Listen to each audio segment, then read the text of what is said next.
Tonkov and the Olympic champion Pascal Richard sucked back in now.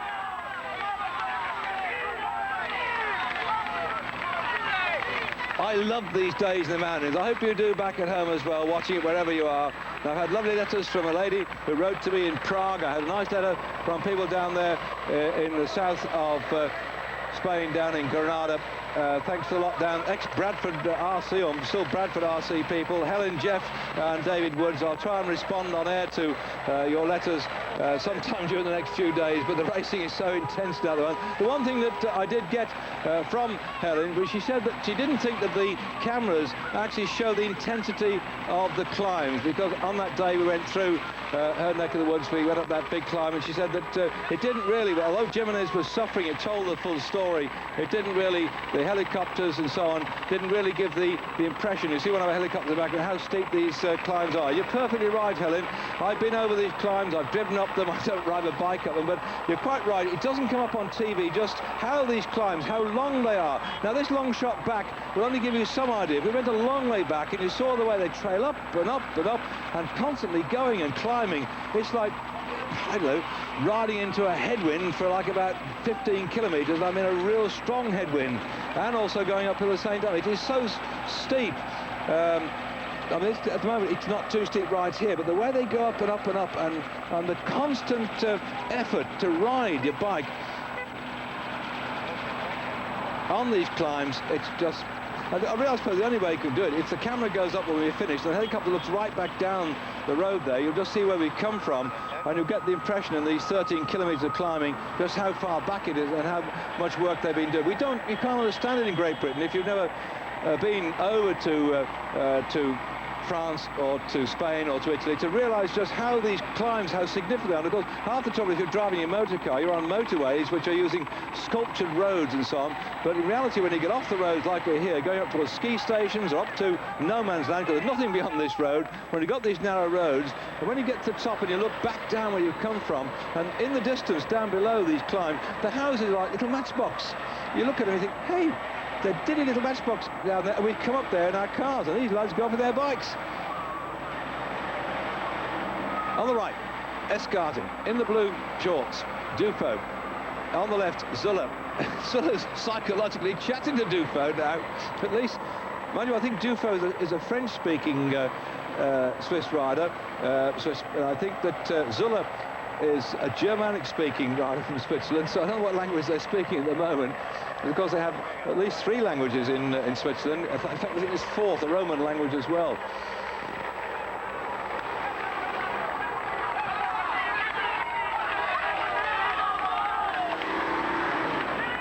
That's the Mappe car going through.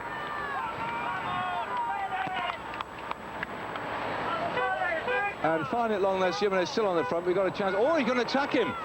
He's come up suddenly to him, and that was a superb move then. Very, very gentle. We've been watching what's been going on behind, and suddenly up in front, Jimenez, who looked like he was set to get the stage victory, has now got a few problems.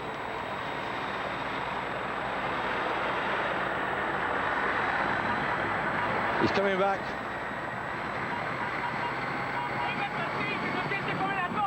This could be quite fascinating. We've seen this chap Jerez before in the mountains trying to do something about it. Now he's drifted off again. Jimenez, oh, he must be feeling absolutely miffed at this one. Saying a few Spanish swear words to himself because he's looking for a stage victory today. It looked like he got it. Jerez comes up to him and just romps past like that. Well, they'll know each other. Jerez, by the way, 13th overall in general classification at 6 minutes 41 seconds on this stage 12 of the race. Jimenez is fighting his way back.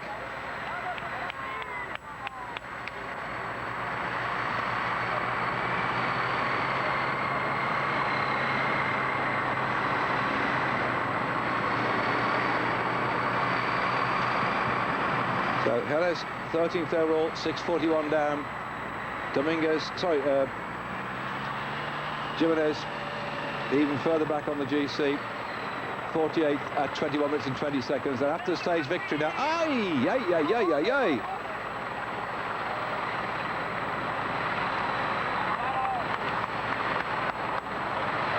What a nice touch from Jimenez. The team car came up, had to say something to them, give information about the gap behind, and Jimenez quite put his arm round Jerez, who caught him, to allow him to go back and get the information. I thought that's what a lovely gesture. He didn't take advantage of the problems that were faced Jerez, and that's a nice. Do you know, this is one thing about cycle racing, that they race each other into the ground. They ride each other off the wheels up here, but there's a gentlemanly feeling amongst them too as well, because they know what they're doing. They're riding here under these conditions. They're supreme physical athletes, but at the same time they have sympathy for each other. And so back he goes now to say a few words, as Jimenez said, about what's going on. He's come up then because the Benetton car hasn't come up, you see, at all. The Kelme car's come up, given the information now, no doubt who's in this group here, who's behind, what the gap is as well, because I haven't seen the blackboard come up at all. But now these riders, look, they're sharing drinks too as well. Escartin, I think, just passed a drink across to Zaina, who's further down him on general classification. What a nice gesture here. I mean, they're riding one against the other, but they don't want to cheat. They're here, you know, they don't cheat, these bike riders. They're just determined to get the best out of themselves, to win with the best results from their own achievement. As an attack comes on the left-hand side, and suddenly the Italian champion is underway. Farazin starts to go. He watched them switching drinks now. He waited for them to put the bottles back, and bam, off he went. Well, Farazin is not really, as he's searching through his results, a great contender for the overall jersey at the moment. But of course, you see, why they've got to pull him back or try and get him into the back again is that what the Zülle doesn't want. This is the flattish part. I said he goes down a little bit before he goes up. What Zülle doesn't want is too many riders down the road that Dufo or Escartin can go and jump across from group to group, because the danger thing is now at the front, you see here with 5 kilometers to go, Jerez here is from the Kelme team riding with Jimenez. If Escartin can go across, join up with Farazin, then get towed up to the other two riders up in front, and Zülle loses the wheel, then he could find Escartin dragging time back. So every move Zülle has to watch it. And his heart at the moment must be going because it's wet. Fortunately, they're not going downhill, they're going uphill, but these are not ideal Zülle conditions. But look at the number of green shorts here, eh? Kelme for the team award. They're leading overall right now at, what, 2 minutes 26 seconds on the Festina Low team. They've only got one man in this group.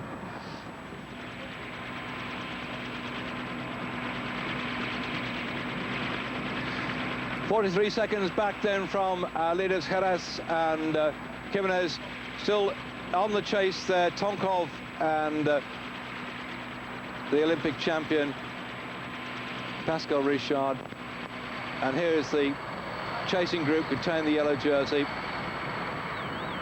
That gap is irrelevant as far as Zülle's concerned. It just shows you with 5 kilometers to go. The gap then 1:12 between Jimenez and Jerez. Wedged in between, we have Pascal Richard and Tonkov, and the main pack just over a minute back.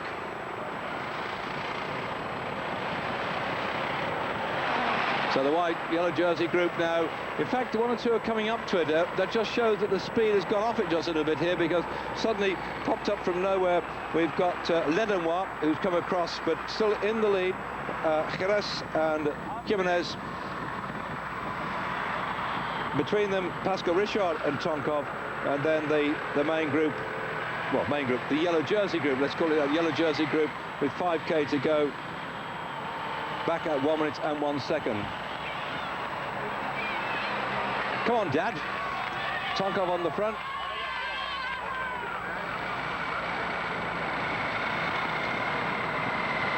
Tremendous competitor, the Russian who turned pro a bit late in his career, had 110 victories as an amateur, and now at the moment had the thick end of 20 victories as a pro, most of them really in stage events. Won a stage in things like the Tour of Romandie this year, took over the jersey for a short time, 8 victories in 1996, including the Tour of Italy and the stage in that as well. So he's there with Pascal Richard, the Olympic champions. That's a nice twosome in the centre, but I'm not sure if they can catch back the 2 specialist climbers, Jerez and Jimenez.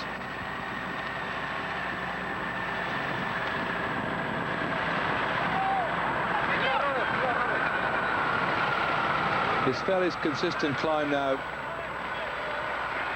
Oh, he's gone. He's gone.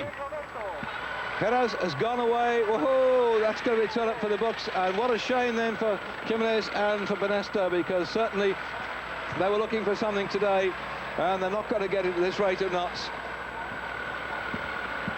And it might be, in fact, that Jimenez, unless he pulls his socks up, a bit difficult in these conditions, a bit wet and miserable, is likely to be caught by these two, Pascal Richard and Tonkov. And I'm so pleased to see Pascal Richard come back. During the Tour of Spain, he joined our Eurosport commentary team, working with our French side of the operation. So I'm not exactly totally biased there, but one could feel for him having that Olympic success and then suddenly having a season which was disrupted early on the season, then again with that crash kept him out of the Tour de France, and now coming good at the back end. That's one thing about the Tour of Spain, really. There's been so many people critical of the fact it's so late in the season, but it does give people like Pascal Richard a chance to come back with some success.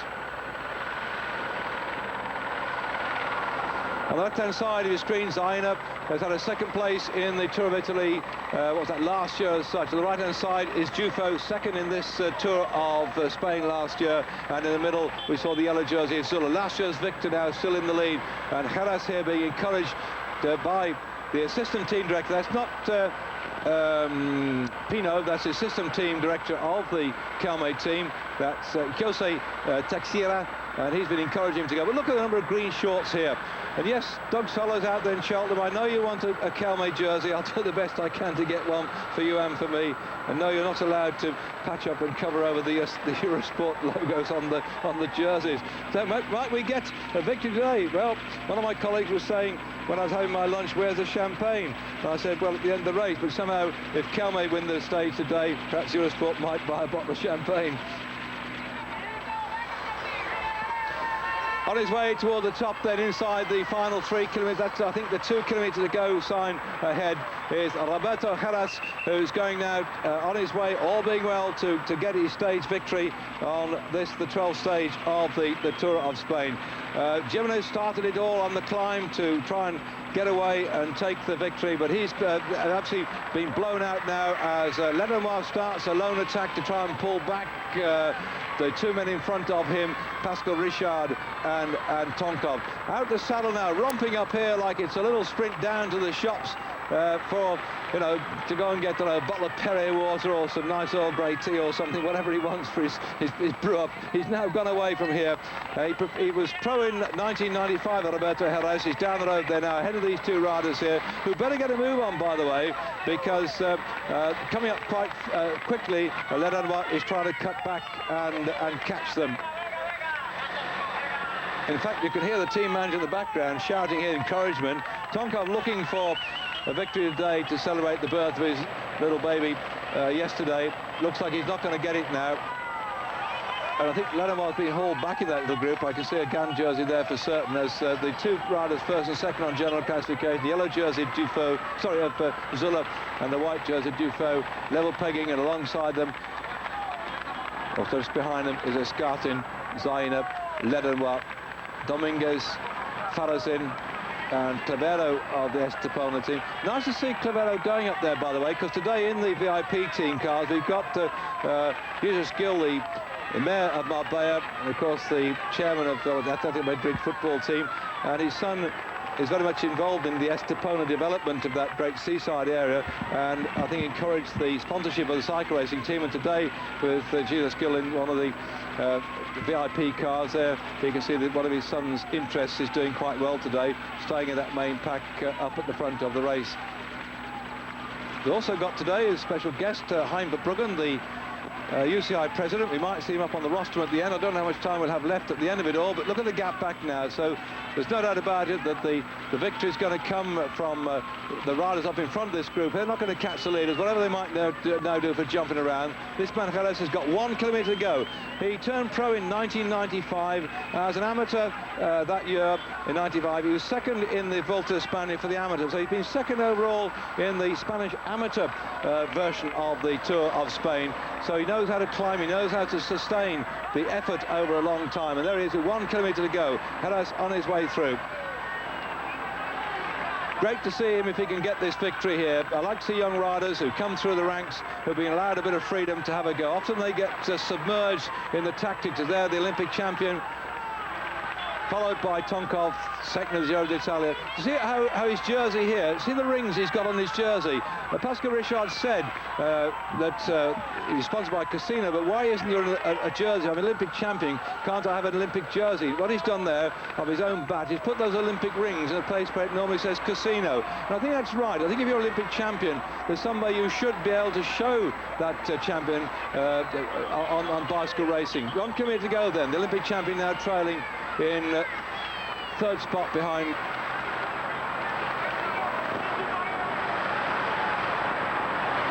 And whilst we're going up here, look at all the banners on the right-hand side, all the barriers out there. What we don't often realise in big races like this is how much work is done overnight to set up the race and through the early hours of the morning to put all the signs out, to prepare the barricades and to prepare the banners. We've just gone over that great big inflatable 1 kilometre to go sign as regards our leader. Somebody has to go there, set it up, blow it up, stick it in place, and then make sure it's all ready. That's the same thing in the finishing area, when one's got all the places where the radio commentators work, where the television commentators work, and all this lot, these banners the barriers have to be put out on the side of the road. They have to come off flat trucks and they have to be put down. There's heavy work too, humping all this stuff round and making sure the riders get a clear run through. And there you can see the finish right up in the distance there, and Jimenez desperately trying to get back up to the leader, Jimenez, who looks like he's on his way to a stage victory today.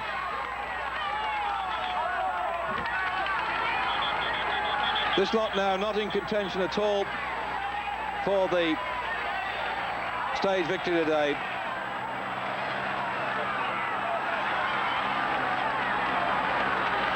Jimenez trying to go back and get some more effort out of his tired legs. And look at the green shorts here. 113 on your screen then, that's Dominguez. Just up in front, 119, that's Serrano. And just up there, 111 is Scarton, who's gone. As I say, down the road he went.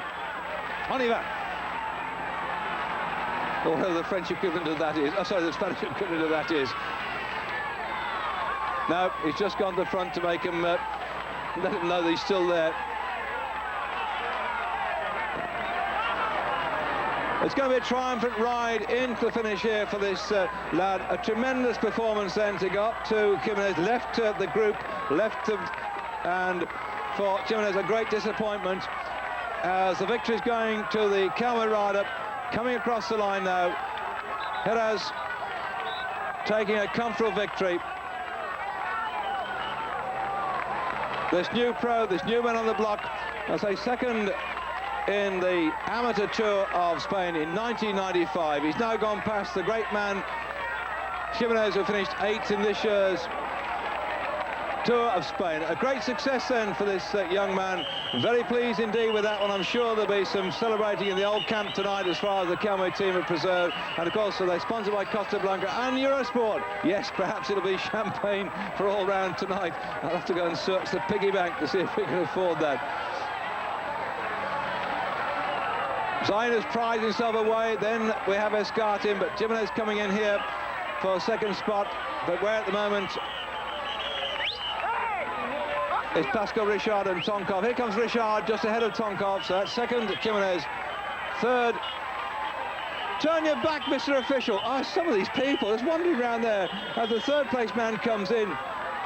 Pascal Richard, the man walking around there in the middle of the finishing straight. I just don't understand that. You always keep that area clear because that is where the photo finishes. He's wandering up and down, back towards the race. This is just, I mean, the control at the end sometimes is a bit Charlie Chaplin, a bit sort of, you know, over the top really. We saw it the other day when they came in up to Sierra Nevada when Jimenez was trying to ride for the second or third spot, and the officials were everywhere pointing all bar up to the moon, which by the way went into eclipse, didn't it? So perhaps that's why they're getting so out of control here. As Zülle showing his strength, coming up, the sun is now coming out to shine on the Baxter riders as he comes in then to take 1, 2, 3, 4, 5th place as such. I think he's just showing off to the other fellows behind him. He's opened up just a few more seconds on them with that surge towards the line, but this is only the first of 4 consecutive days in the mountains, and though Zülle show that he's still boss in the Amarillo jersey, he must be careful because we've got some thumping gate climbs to come tomorrow, the next day after that. Why that bloke is out there in the blue, I just do not know. I just do not know. Look, perhaps he wants to be on TV.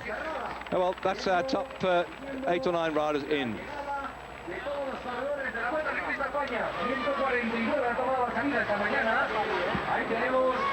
Most of the top men have now come in. When I say top, those on general classification. We've seen Zülle, Dufo, Escartin, and there the rest of the riders coming in behind them.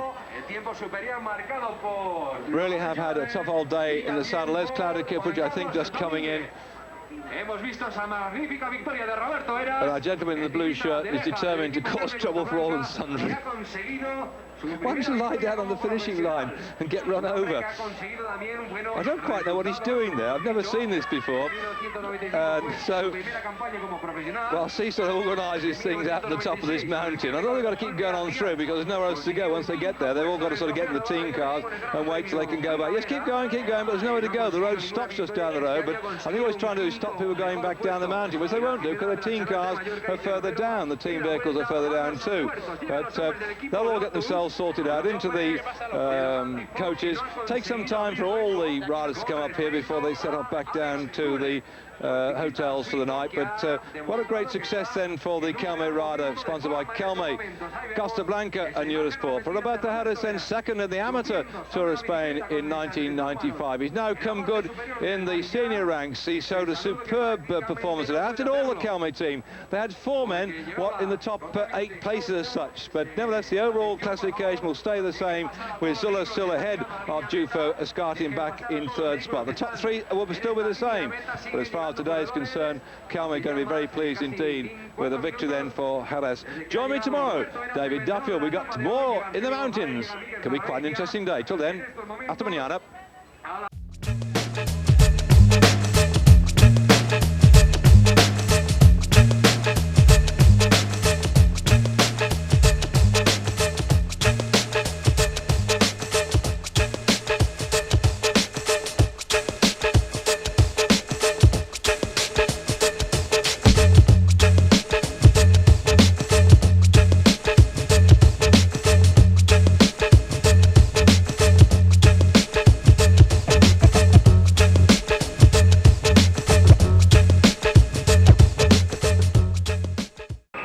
This is a spirited attempt. A lot of people jumping around at the moment.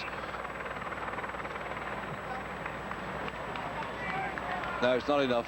You see, the speed at which they're going, the attack can only take them maybe about 3 or 4 bike lengths away, maybe 5 or 6 at the most, before you have to sit down, because when you're going at this sort of speed up this sort of climb, and if you can do it twice, that's even better still. He's done it twice. Now that's the way. Now that can work. Beautiful move, because when you get to sit down after accelerate, like he's doing now, your legs, you can't go much faster than the group behind, and then they accelerate and come back at you again. But he's done the old 1-2. That was a beautiful move, 1-2. And that takes him to it. That really hurts, that does. Now, the question is, has he got it just right? So, Uriah of the Estepona Toscaf team looking for a victory here on the stage. Carezzo, his teammates, leading on the climbers classification as at today. Been picking up points further on so far. We've got 5 kilometres to go. This could certainly help his teammate in defending that yellow climbers jersey, because Ledenois is second on the climbers jersey competition at the moment, and Jimenez is starting off yet again.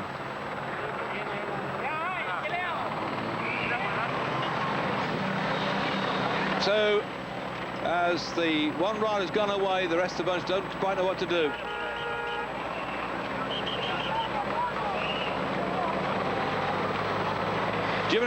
Jimenez has caught our little breakaway rider, who very spiritedly started this whole thing going by attacking twice on the trot inside these final 5 kilometres. Jimenez has always been a man threatening to win a stage. Benesto desperately seeking for some success at the moment, but Uriah, the Estepona rider is now, I think, struggling to stay with him.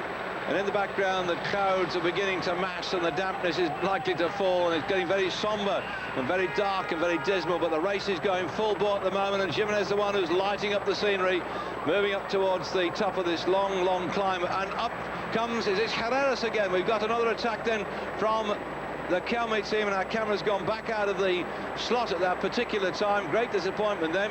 Still in there, you can see 173 for the Flavia Telecom team. Contreras riding with this little lot too. He'll move up a bit on general classification by his performance today. Good move as far as he's concerned to stay with the big hitters. He's lying 26th overall this morning on general classification, just behind this man on his screen, Escartin, this morning third at 2 minutes and 17 seconds. Somehow this, I don't think, is Escartin's type of climb that would give him a chance of pulling back that 2 minutes and 17 seconds. And on the front still, the Once riders with Jalabert in the pink and the Amarillo jersey of Zülle holding fort. Durao started it all, now can't hold the wheel of Jimenez, and another attack from the Kelme rider has gone away. Is this Carreras yet again, trying to do two on the trot? If so, amazingly, we've had back-to-back wins by people like Marcel Wust when it comes to sprints as such, but to do it twice in the mountains takes a lot of guts, a lot of courage. Oh! You're not allowed to do that. You'll get the poor bloke fined. Ah, the spectators are just nuisance value. That's not fair. Apart from that, the lad here can get dock time and can get fined as well. And Dufo starting to attack Zülle. They're coming thick and fast, left, right and centre. The proverbials hit the fan now. Dufo tries to go away from Zülle, looks back, see what damage he's done. Well, they've got this climb here, the one up to the finish today. They had one yesterday, and it's going to get worse all the way through, because after this stage, we're going to stage 14 tomorrow to finish at the top of the Alto del Naranco, and then the next day, stage 15, to finish up the Lagos de Covadonga. So we've got some thumping great climbs for these riders still ahead of them. And they've hauled back a spirited rider from the Estepona team, Uriah. Is Escartin going to try and pull out something from the bag today, or is he prepared just to stay and follow the wheels of Zülle and Dufo?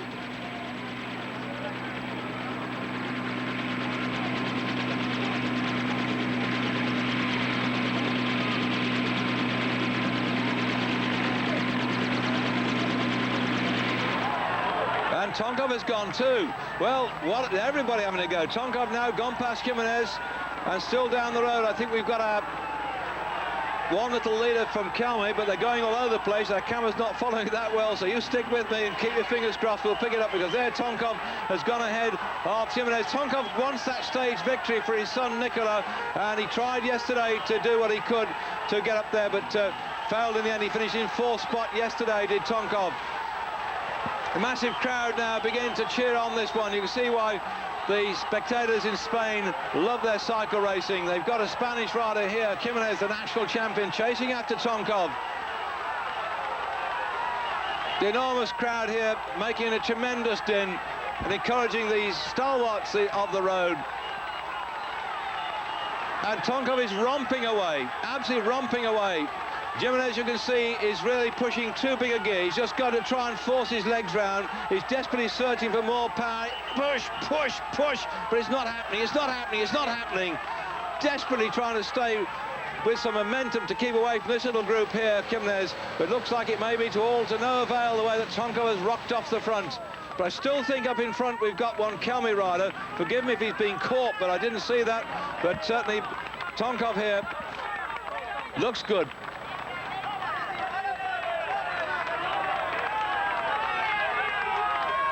Well, on the basis that red car up in front is the lead Commissaire's car, I'll settle with that, but the green and blue back there is the Kelme rider that's got sucked back in again. But it's been jumping all over the place at the moment, that coverage, and we can't get much more up-to-date information for you. But Tonkov now forced his way past Jimenez and is way down the road, searching for that stage victory. Murky conditions. The forecast was that it was going to get a bit cloudy at the top of the mountains and a bit colder.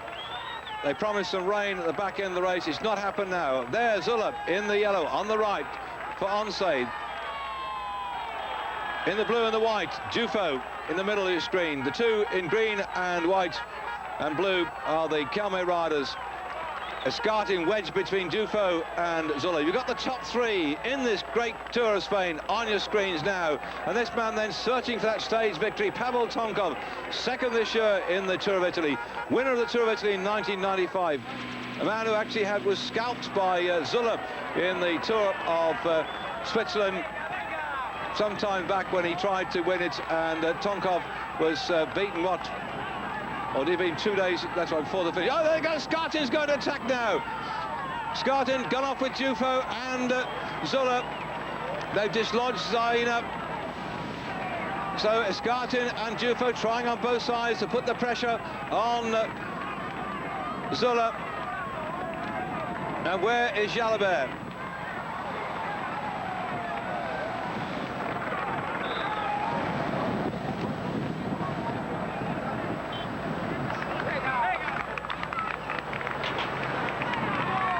The snow poles on either side, not needed now. The weather conditions perfect for bike racing. Not too hot, not too cold. Unfortunately, no rain either as far as Zülle's concerned.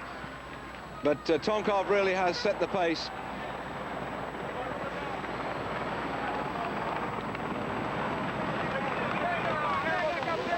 Remember when you saw the profile of the course, there were a couple of little bit of flips and then descents as such, just to give it a chance to get their breath back. But right now, that's the one but last little dip.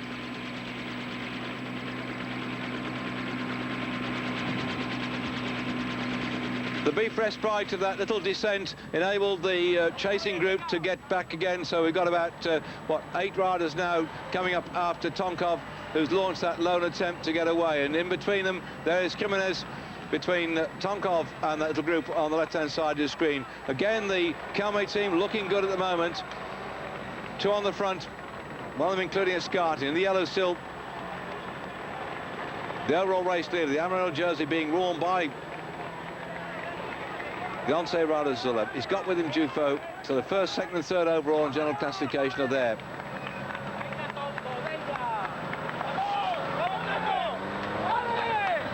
Can Tonkov hold on?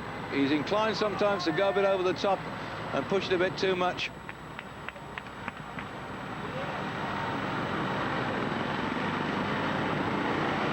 You can see the finish right down the road there.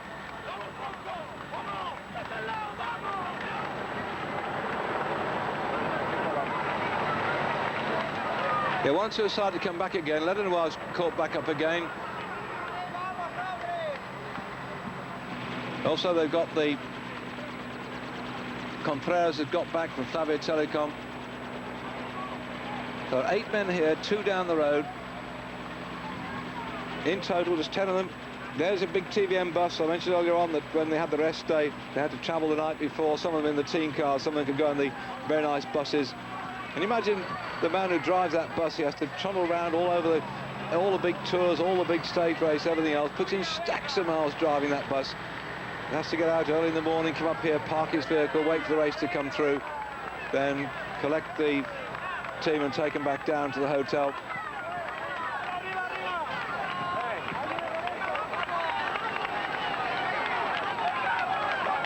Tonkov still looks good. On the left-hand side of the screen, 16 seconds back to Jimenez, 33 seconds behind, and 49 all. This could be enough to give Tonkov the victory, and I wonder if he's going to do a rocking of the arms, like when Neil Stevens came across the finish line in the Tour de France, ready to celebrate the birth of his baby daughter in, what, March this year, I think it was, and Neil came across the line. A really super moment it was. His wife, Amaya, had given birth to a baby daughter. That was just before the start of the Paris-Nice, actually. Malin was born, and so Neil Stevens came to the finishing line rocking as if he got the baby in his arms. And I wonder if here now, Dad, with 1 kilometre to go, it just goes down a little bit, but after he just flips a little bit upwards too, so it's not all that easy. It looks like he can make it. Tonkov then really concentrating hard on this one now. Jimenez trying to chase him down too. He can see him in the distance, but he might have left it too late. In fact, it was Tonkov who went past him, and he couldn't get onto the wheel at all. And there goes the service vehicle. Michael up to look after Tonkov. Keep your fingers crossed that he doesn't have any punctures, any problems like that. And so he tried yesterday, did Tonkov, and the best he could do was take a 4th place after a desperate attempt to win the stage to mark the birth of his baby son. But now we can all say, if he gets this one, there won't be a dry eye in the house. well, but in the housewife's houses anyway. Hello, more attacking, more work by the, looks like Uriah from the Espana team, or is it the fella from Flavia Telecom? To wait until we get down a bit closer to them. They all look the same on my screen at the moment.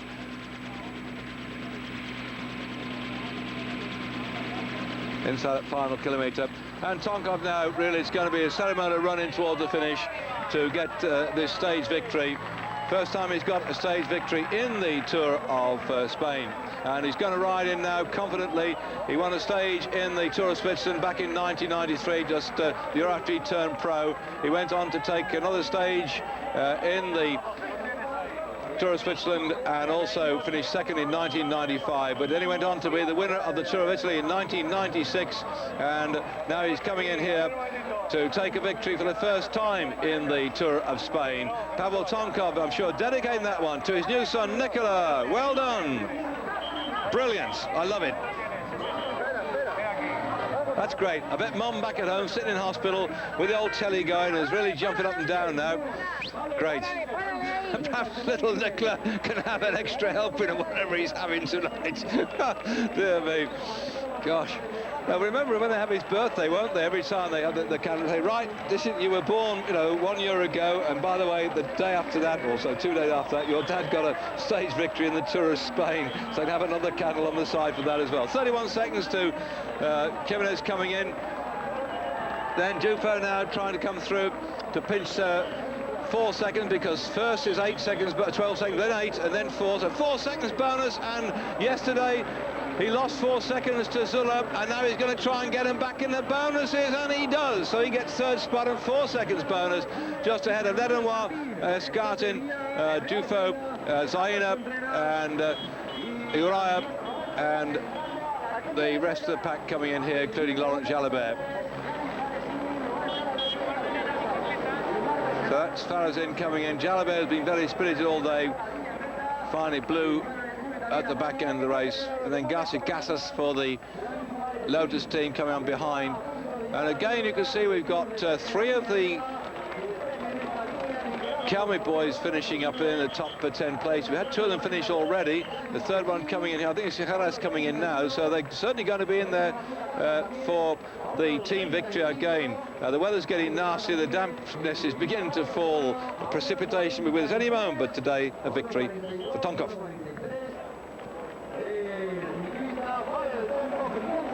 State these riders coming over the line as the precipitation begins to fall. Bordenave coming in here for a casino.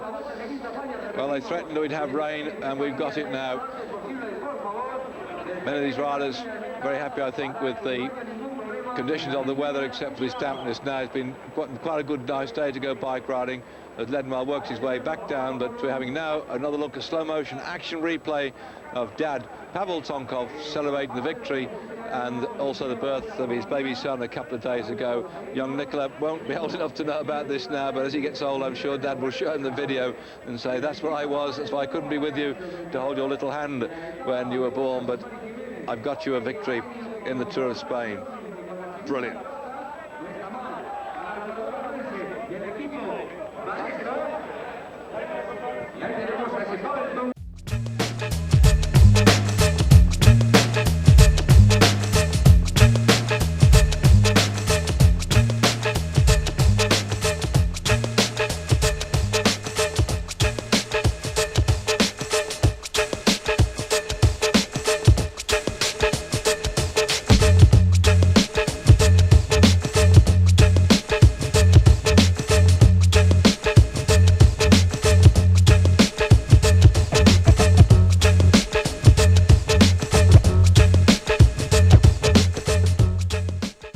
as on his way towards the top of the climb to get his first ever Tour of Spain victory is the man on your screen now for the Benesto team. This is Garcia Acosta, and I'm pretty certain that when he gets through there and takes this victory that the Benesto people are going to heave an enormous sigh of relief, because in reality they haven't got a lot to show for the investment in the team so far. They just haven't been up there getting the victories. Jimenez has been trying very hard. Olano was taking awful pasting and retired the same day that Chris Boardman did, going to Sierra Nevada. Absolutely stuffed he was on the time, but it's allowed people like this man here on your screen now to have a go at getting the stage victory. So Jose Vicente Garcia Acosta.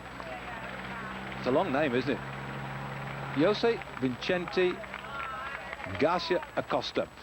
Well, I've got to say it all at once now, because I never get it out of my mouth when we get the finish, because as soon as we finish, bang across the line, we won't be able to see the main pack come in, actually, I don't think, because the motorcycling is still going full bore. Oh, that's a bit of a joke, isn't it? Full bore Boldor, I think, where they're at now, so we might have to go ripping from the Tour of Spain to the motorcycling, and it may mean that that group you see down there, 12 and odd minutes down, will not be on our screen. I don't quite know what the time scale will be towards the end, but if we do go off air before Zülle et al. Come in, please bear with me and our coverage, because one thing Eurosport tries to do is bring you live coverage of cycling, and often, or live coverage of all events, and often you get this overlap from one event to another, and we may not be able to wait the extra 12 minutes to see what happens to the main group. So we are 1 kilometre to go then.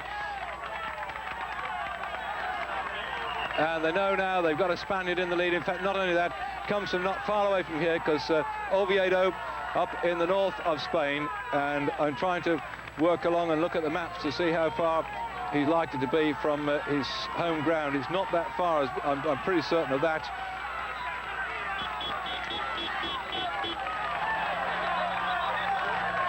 So he's going on here to score a resounding victory, and it couldn't happen in a better place. Right up on the same northern shores. I say he comes from San Sebastian, moved out to Navarra within the same area as Miguel Indurain.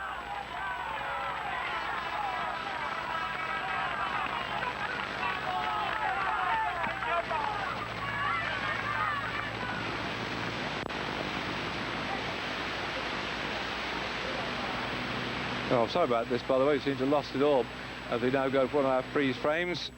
And back in.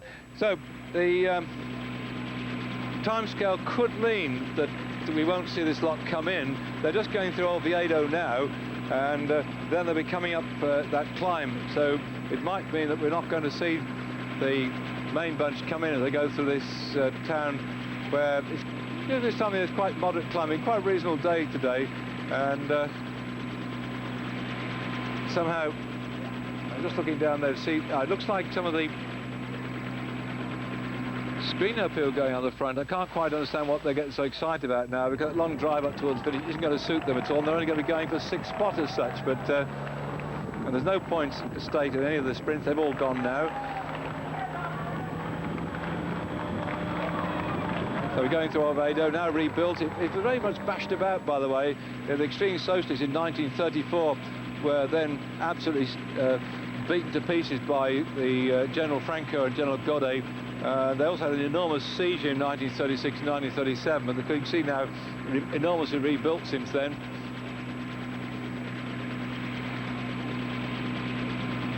But the people who bashed about today is that little group down there, because there's no way that they are...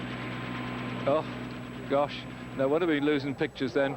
Sorry about this, because I didn't realise it was that bad as far as we're concerned, because the finish, the cameras look a bit murky than it actually is, but nevertheless it's going to be a bit difficult, I think. So nevertheless, the main pack are certainly not going to catch them now, and they're putting the pressure on. I hope we do stay with it to an extent, just to see what happens. If by chance we do go off and can't bring in the result past the first rider in the Merc, then watch on a sports centre to see if there's any change on the overall classification. We've got the victor coming through now. It reminds me a bit of Stephen Roche getting that stage victory at La Boule on the Tour of France. Well, that must be 4 years ago now, Stephen, I forget, but he came through the Merc just like that. He'd been out on his own. We didn't know if he was going to hang on. All the lights, the headlights of the cars came through, and through the Merc came Stephen Roche. Well, through the Merc now comes Garcia Costa to take the stage victory. That's his first one. I say last year he won stage in the Nevada Tour and won it overall, but he's now got one of the biggest successes of his career riding in, and Vanessa will be very pleased with that one.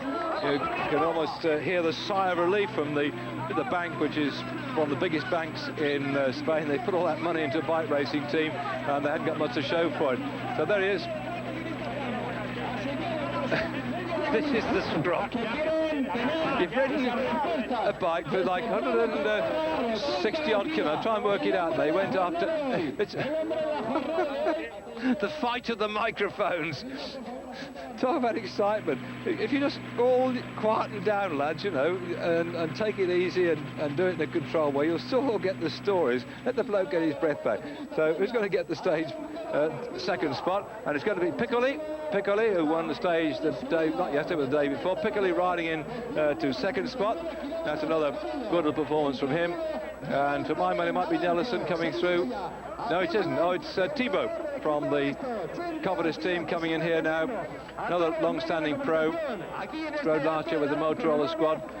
Took fourth place, won the stage in the Tour de France. It's Piccoli, twice mountain climber, king of the mountain in the Tour of Italy. Comes across the line now, 1:21 down. Thibaut should be coming in later on.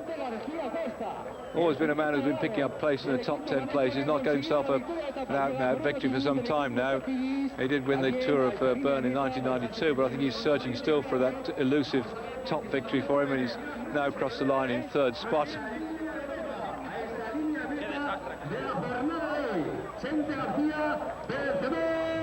So the rider just coming in then, Gastia from the Cantina Toller squad. So I've got my good mate Luigi out in Northern Italy to buy all his stock for his shop. His restaurant in Western London. Will be pleased with that, because I think he's worked with Cantina Toller in those days. So the Slovenian rider Ivista has taken the third spot now. Looking back down here, well, the group has split quite a bit, and the Jalabert's there with the Once, and you can see at least three of the Festina riders. Escartin is still there, so they've accelerated quite a bit, and that's going to cause trouble as in comes Nelson. That acceleration towards the back end was quite significant, and a bit disappointed with that, I think, will be Nelson, but he's certainly on his way back to fitness.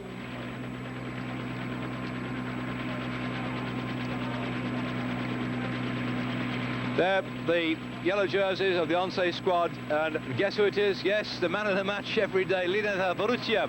He with the longest name and probably almost the longest legs in the race for the Once team is on the front yet again, you say, and you're entirely right. That man, honestly, he really is a workhorse for the Once team. And I was saying earlier on how we've just seen that win just down the road there for Gilsey. Garcia Acosta, and really he's been a domestique for so long for some of the top men like Indurain. This is what someone like Zinedine Zidane had to do all the time, and they ride themselves into a frazzle and don't get the victories, and sometimes when your top team riders aren't there, you get that opportunity. So he's sacrificing himself yet again. Jalabert behind him in the red jersey, leading on the points competition at the moment, and Zülle in the yellow just nearest the camera of those three men at the front.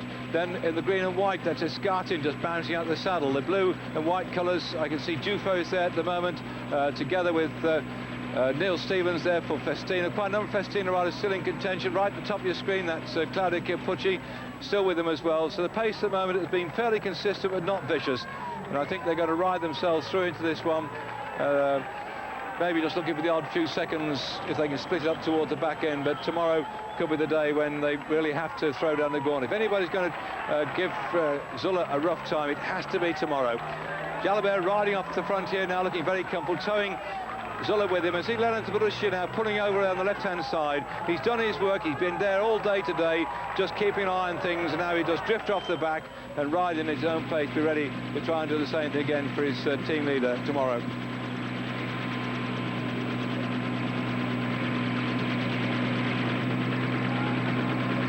Jalabert, disappointing, I think, with his performance in the Tour so far. If you've been on holiday and missed what we did early on in the Tour, on the stage into Granada, Jalabert won that stage. He romped up the only big climb of the day and just motored on from the 40 kilometres to the top, going with Zülle and Jufo and Escarte, and those four set the scene for the race. But Jalabert, of those four, had a disastrous day the next day when he went up to finish at the Sierra Nevada. He lost 8 minutes and 23 seconds in just 5 kilometres. He blew absolutely his brain, his legs went, and that was it.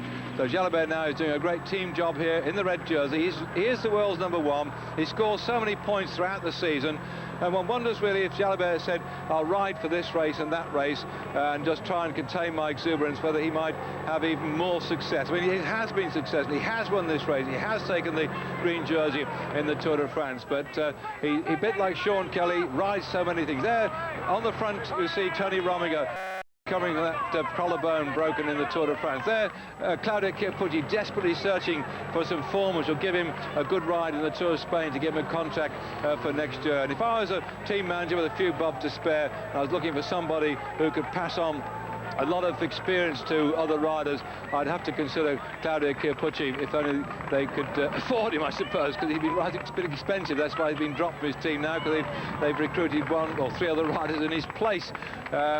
A long spread out line here. Again, the Kelme riders in the green shorts, Kelme Costa Blanca Eurosport team are riding in here very strongly. They will still keep themselves up in the team award overall, I think, because they are leading on the overall team standing by 13 minutes and 24 seconds from the Once team. The Once team, sorry, Lotus team, the Once team are back in 3rd. Just shows the strength of the boys with the green pants here at the moment. The Kelme team won the team award yesterday. They beat the Mappe squad, who had Tonkov win the stage. Estepona Toscaf taking 3rd spot yesterday.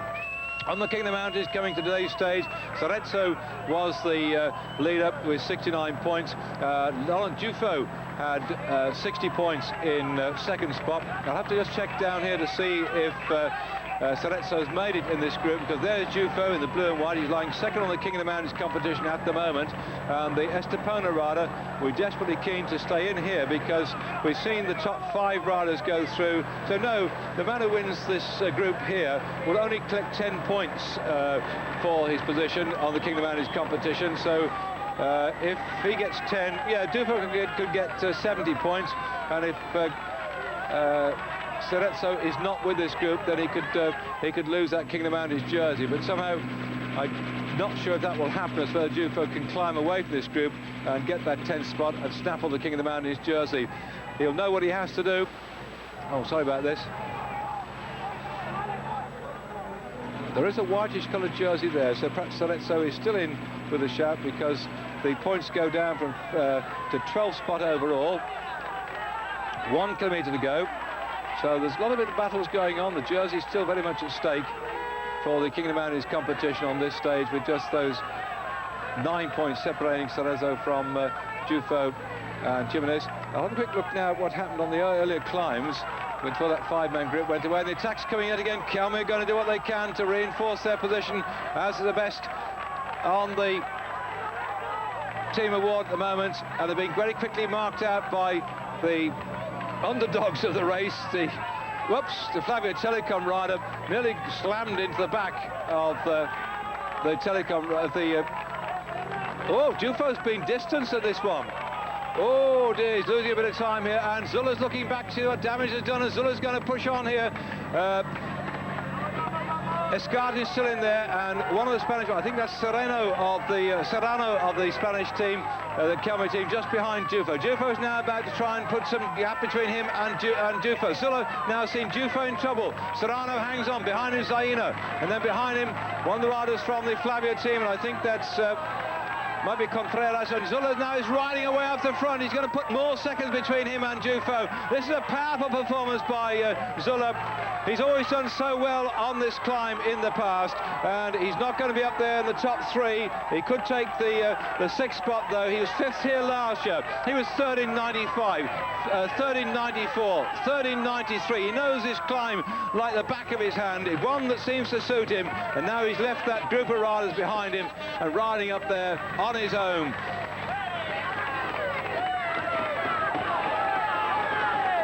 What a supreme show of strength by Zülle.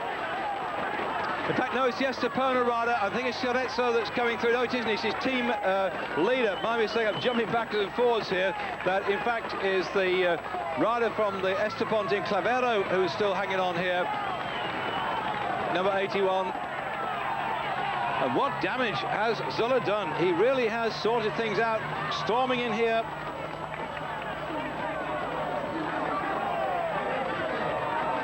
He's got to punch a big hole between himself and Dufo. Through the murk, steaming up his glasses. This is not easy territory for Zülle, but there he crosses the line now. And he started this morning 32 seconds up on Dufo. And he's not come across the line yet. That's the one I'm looking for, to see what ground he's lost.